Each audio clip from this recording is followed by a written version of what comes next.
Ashley Wilson, an 18-year-old high school senior in Memphis, Tennessee, had always considered her life relatively ordinary.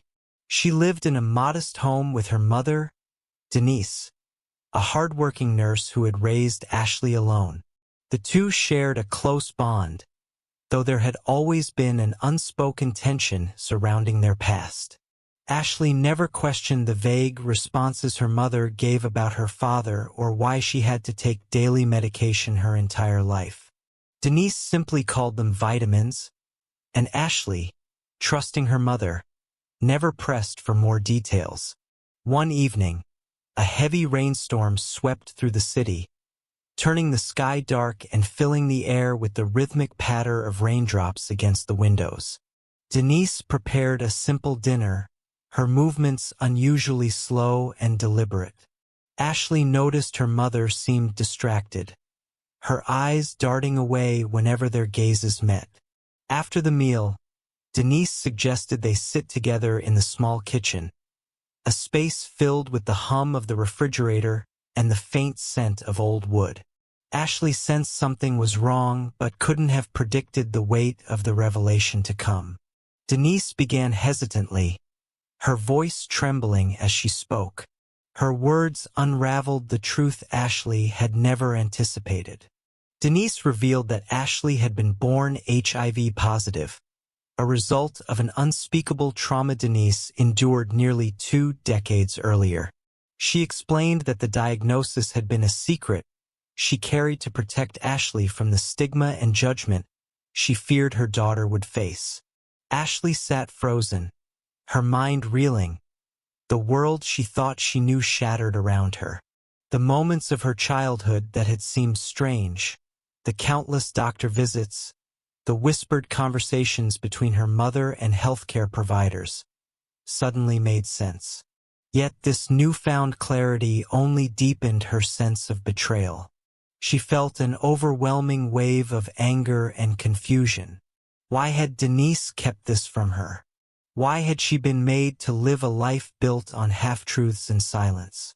The hours following the conversation were a blur. If you're enjoying this story so far, kindly do us a favor and subscribe to our channel. It is free and won't cost anything, but it means the world to us. We're just a small channel trying to grow. Thank you, and back to the story.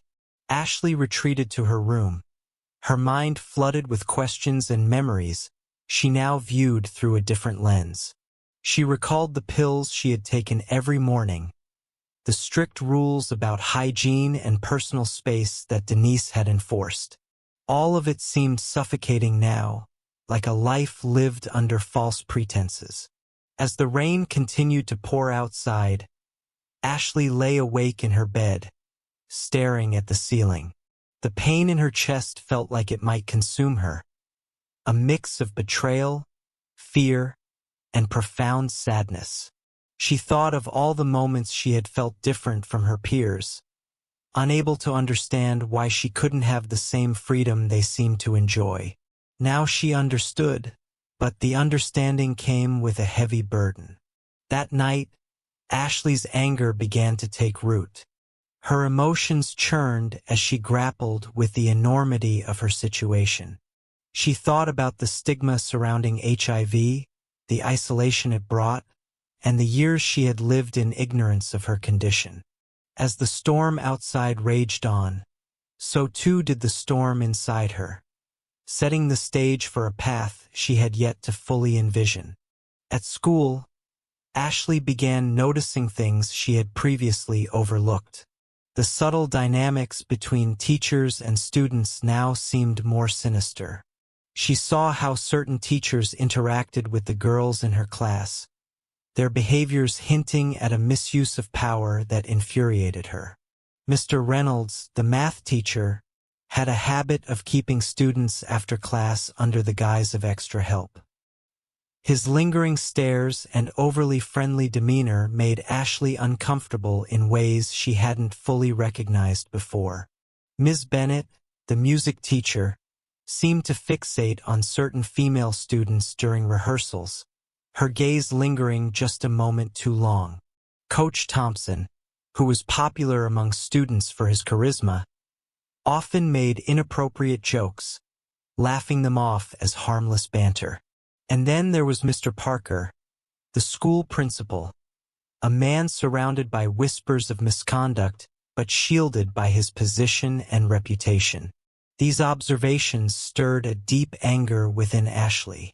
In the days following her mother's revelation, her emotions grew darker.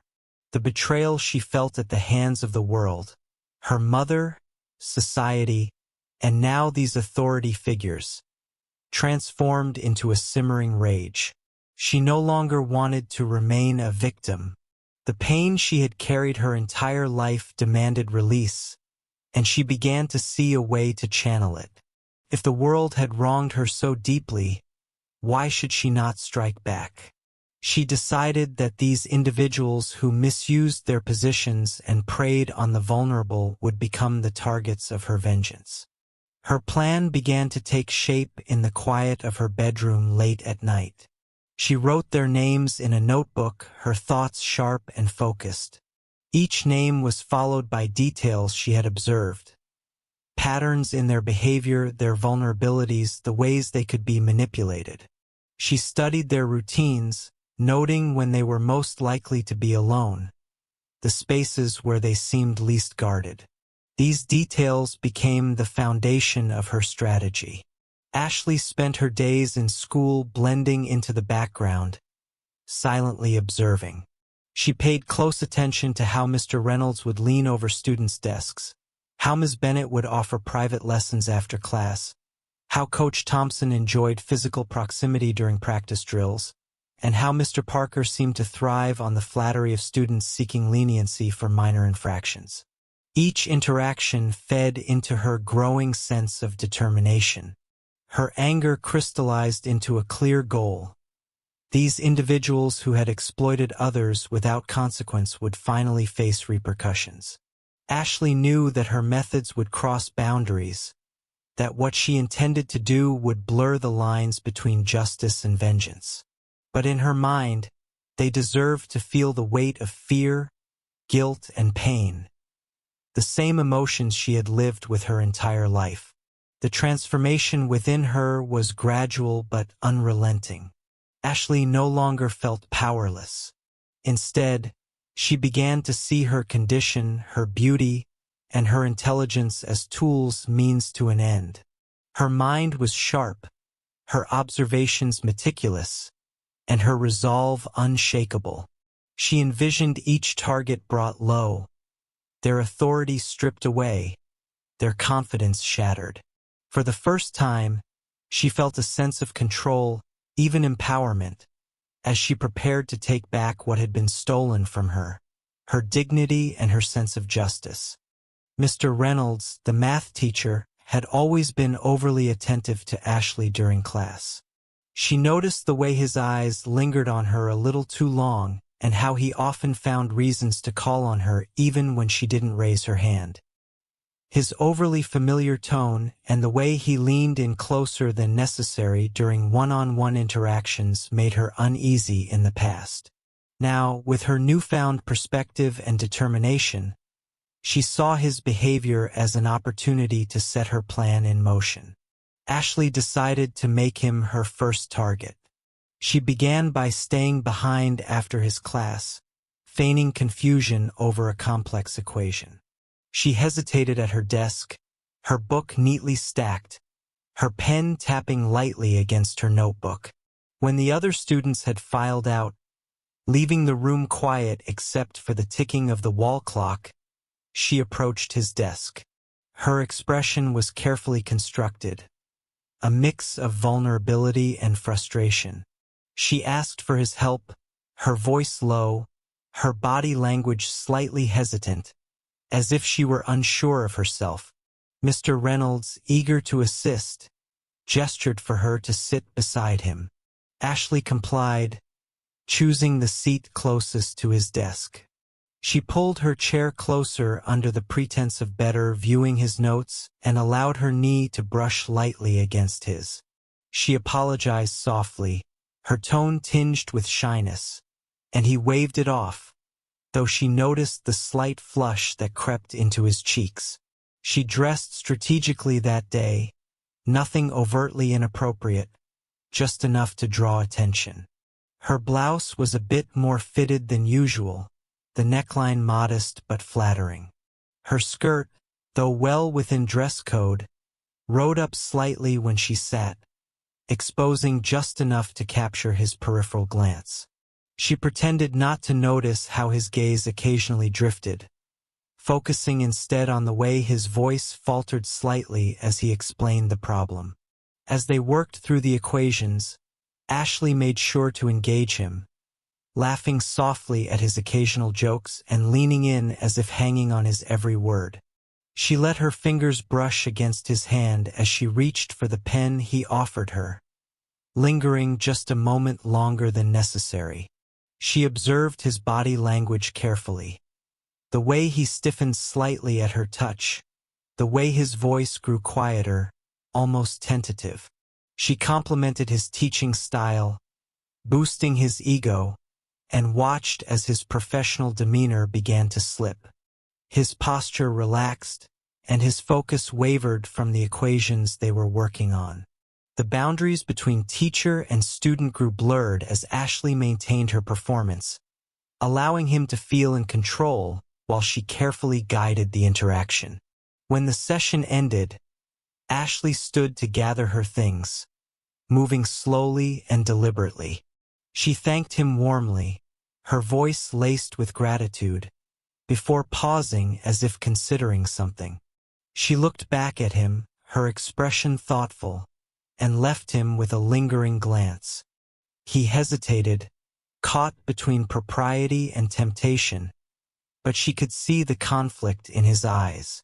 It was enough for her to know that the seeds of her plan had been sown. As Ashley walked out of the classroom, she felt a mix of emotions coursing through her. Triumph surged within her. She had taken the first step in reclaiming her sense of control. Yet beneath that satisfaction lay an undeniable revulsion, both at him and at herself for what she had just done. She pushed those feelings aside as she walked down the empty hallway, her footsteps echoing in the silence. One down, she thought to herself. The plan was in motion, and there was no turning back now. Ashley's plan began to take shape in earnest as she set her sights on her next targets. Each interaction was carefully calculated, each step designed to exploit the weaknesses she had observed in her chosen victims. The process required patient precision and an unwavering focus on her ultimate goal. The line she was crossing grew blurrier with each encounter, but she silenced any lingering doubts, telling herself that they deserved what was coming. Ms. Bennett, the music teacher, became Ashley's next target. Ms. Bennett had always been reserved, maintaining a professional distance, but Ashley had noticed the way her eyes lingered during lessons. She began to attend extra rehearsals, volunteering to stay late to practice under Ms. Bennett's guidance. During these sessions, Ashley played the role of the eager student, expressing a newfound passion for music and seeking her teacher's approval. She made sure to choose moments when the music room was quiet, the soft glow of evening light streaming through the windows. She would position herself close to Ms. Bennett during discussions about technique, leaning slightly forward, her tone soft and inviting. She complimented Ms. Bennett's talent and dedication, carefully crafting a sense of intimacy. Slowly but surely, the reserved teacher's boundaries began to waver. Ashley could see the internal struggle, the flickers of hesitation, but she pressed on, creating an atmosphere where professionalism gave way to vulnerability. With Coach Thompson, Ashley employed a different approach. He was loud, confident, and prone to making inappropriate jokes under the guise of humor. Ashley joined the school's basketball team despite her lack of interest in the sport. She made her presence felt during practices, wearing form-fitting athletic gear and engaging in playful banter with the coach. She laughed at his jokes, even when they made her uncomfortable, and occasionally brushed against him during drills, feigning clumsiness. Over time, she noticed his behavior shift. His casual comments grew more personal, his demeanor more relaxed in her presence. Ashley began to ask for one-on-one training sessions, claiming she wanted to improve her skills for the team. During these sessions, she would feign frustration with her performance, seeking his reassurance. She allowed moments of physical proximity to linger, knowing that his confidence would ultimately lead him to drop his guard. The most challenging target was Mr. Parker, the school's principal. He was guarded and professional, but Ashley had heard the rumors about his past indiscretions. To gain access to him, she deliberately broke minor school rules, arriving late to class, talking back to teachers, and pushing the boundaries of the dress code. Each infraction earned her a summons to his office, where she played the role of a remorseful student seeking guidance. In these meetings, Ashley presented herself as vulnerable and eager to improve, subtly appealing to his ego as a leader. She would lower her gaze, speak in soft tones, and express gratitude for his understanding. Over time, she noticed cracks in his facade. He began to linger during their conversations, his tone shifting from stern to almost paternal. Ashley knew she was wearing him down, slowly dismantling the walls he had built around himself. Each encounter left Ashley feeling a complex mix of emotions. She was in control, manipulating situations to her advantage, but the sense of triumph was accompanied by a growing unease. The lines between her role as a victim and the perpetrator of her own schemes blurred further with every step she took. Despite this, she pressed forward, her resolve unshaken. She convinced herself that she was exposing their weaknesses, holding them accountable for their actions, and taking back the power she felt had been stolen from her. As Ashley moved from one target to the next, she refined her methods, adjusting her approach to suit each individual. She was careful, deliberate, and unrelenting. Her actions were calculated to ensure maximum impact while maintaining her facade as a diligent, innocent student. The atmosphere at school began to shift subtly as her presence in the lives of these authority figures grew more pronounced. Ashley's plan was unfolding as she had envisioned, but the cost of her actions loomed larger with every calculated move. The effects of Ashley's actions began to ripple through the school, altering the behavior of her targets in ways she had both anticipated and feared. The once confident demeanor of Mr. Reynolds was the first to crack. His usually calm and approachable presence in the classroom gave way to nervous energy. He stumbled over his words during lectures, his gaze avoiding the students who once relied on him for guidance. He became more withdrawn, shuffling papers at his desk long after class had ended, as though trying to busy himself and escape his own thoughts. Ashley noticed how he avoided eye contact with her altogether, his usual glances now replaced by an air of unease. Ms. Bennett, the reserved music teacher, also showed signs of unraveling. Once passionate about her craft, she now conducted rehearsals with mechanical precision, her warmth replaced by a cold detachment. She avoided lingering in the music room after hours and no longer encouraged students to seek her advice. Ashley watched from a distance as Ms. Bennett's self-assurance seemed to wither, her interactions with students curt and devoid of the enthusiasm that had once defined her teaching. The spark in her eyes was gone, replaced by a haunted look that Ashley couldn't ignore. Coach Thompson's reaction was different. His boisterous, overly familiar behavior with students took on an aggressive edge. He barked orders more harshly during practices and snapped at students for minor mistakes. The coach who once thrived on camaraderie and banter now seemed to isolate himself. Ashley saw how his interactions became strained, his attempts to maintain control over his emotions leading to further alienation from his team. The change in his demeanor was palpable, and it spread unease among the players who had once idolized him. Mr. Parker, the principal, exhibited the most dramatic transformation. A man who had always exuded authority and confidence, he now appeared diminished. He avoided making eye contact with students in the hallways and skipped public assemblies, delegating his responsibilities to other administrators. Ashley noticed how he hesitated before speaking in meetings, his voice lacking its usual commanding tone. The weight of his actions seemed to hang heavily on him, and rumors about his absence from the spotlight began to circulate among both staff and students. As Ashley observed these changes, she initially felt a sense of satisfaction. Her plan was working. The people she had targeted were unraveling just as she had intended. But the longer she watched, the more complicated her emotions became. The sight of their struggles stirred something she hadn't anticipated, a gnawing guilt that grew harder to ignore. The faces of her victims began to haunt her, their expressions of fear and unease replaying in her mind when she was alone. One day, as Ashley passed the teacher's lounge, she overheard a hushed conversation. The words, "test results" and "clinic" caught her attention, sending a chill through her.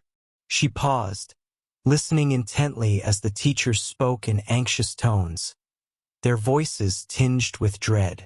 It became clear to her that they were discussing something far more serious than personal guilt or shame. The realization hit her like a blow. Her actions had consequences far beyond what she had intended.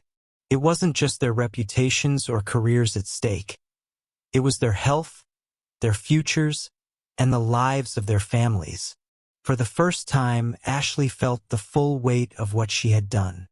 Her plan, which had seemed so justified in the beginning, now felt like a reckless spiral out of control.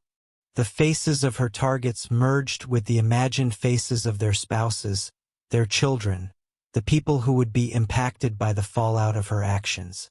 She found herself questioning whether her need for revenge had blinded her to the collateral damage she was causing. That night, Ashley lay awake, her thoughts racing. The sense of power and control she had once felt was replaced by a deep sense of unease. She began to replay every step of her plan, every calculated move she had made, and wondered if she had gone too far. The lines between justice and cruelty blurred in her mind, leaving her feeling more lost and conflicted than ever before. Ashley spent days wrestling with the consequences of her actions. The weight of what she had done and the ripple effects it had caused became impossible to ignore. The guilt gnawed at her, overshadowing any fleeting satisfaction she had once felt. The faces of her targets haunted her, fragments of fear, shame, and confusion replaying in her mind. She realized she could no longer pretend her actions were justified. She had crossed a line, and the only way to move forward was to confront the truth, no matter the cost. One morning, Ashley resolved to take responsibility for what she had done. Her decision didn't come easily. The thought of exposing herself, her vulnerability, and her carefully hidden pain filled her with dread. But she knew that continuing to live with the weight of her actions would destroy her. She needed to make amends not just for her victims, but for herself. She reached out to the teachers she had targeted, requesting a meeting. Her message was direct but vague enough to avoid suspicion, emphasizing the importance of their presence. The meeting was scheduled for the following afternoon in the school's conference room. Ashley spent the hours leading up to it preparing herself, rehearsing what she would say, bracing for the reactions she expected to receive. When the time came, the room felt oppressive. The air was thick with tension as the four teachers sat around the table, their expressions ranging from confusion to unease. Ashley stood before them, her hands trembling slightly, but her resolve unshaken.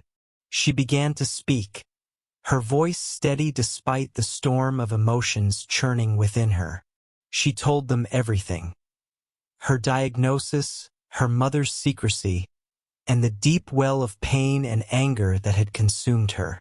She described how those feelings had driven her to devise a plan of revenge, targeting them not out of malice but as a way to reclaim control over her life. As her story unfolded, the expressions on their faces shifted from confusion to shock and, for some, anger. Ashley didn't try to justify her actions.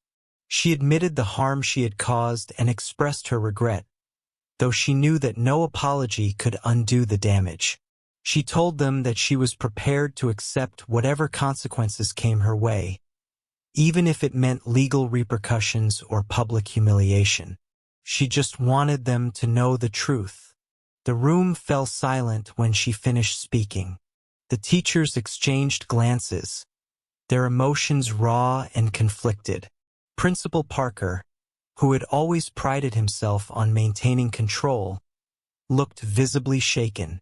Ms. Bennett's eyes glistened with unshed tears, her face a mix of betrayal and sadness. Coach Thompson sat stiffly, his jaw clenched, while Mr. Reynolds avoided looking at anyone, his hands gripping the edge of the table. Ashley didn't wait for them to respond. She had already contacted the school board and the police, reporting her actions and detailing the events that had transpired. Within hours, the school was in chaos. News of the scandal spread quickly, attracting media attention and igniting outrage among parents and the community. Ashley was arrested and charged with multiple offenses, including endangerment. The teachers faced investigations into their conduct, and though they were also seen as victims, the inappropriate nature of their actions led to varying degrees of disciplinary action. Some lost their positions, while others faced public scrutiny and personal disgrace. The fallout was immense. Ashley's story became a national headline, sparking debates about HIV stigma, the ethical responsibilities of educators, and the systemic failures that allowed such incidents to occur. The scandal forced schools across the district to reevaluate their policies, implementing stricter guidelines to protect students and foster a culture of accountability. For Ashley, the road to redemption was long and arduous. After serving her time in a juvenile detention facility, she began to rebuild her life. She dedicated herself to advocacy, speaking at schools and community centers about the dangers of stigma and the importance of empathy and understanding. Her story, though controversial, became a powerful tool for change, inspiring others to confront their own biases and assumptions about HIV. Years later, Ashley stood before a crowded auditorium, sharing her journey with a group of students.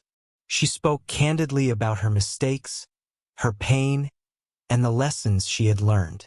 Her honesty resonated with her audience, many of whom had never considered the profound impact of stigma or the complexities of forgiveness.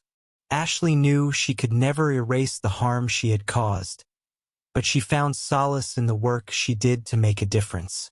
Each speech, each conversation, and each step forward was a way to honor the pain she had endured and the lives she had affected. She had turned her darkest moments into a mission for change, proving that even in the aftermath of destruction, there was a path to healing and growth. Thank you for watching till the end. If you enjoyed this story, kindly do us a favor and subscribe to our channel. It is free and won't cost anything, but it means the world to us. We're just a small channel trying to grow. Thank you and see you in the next one.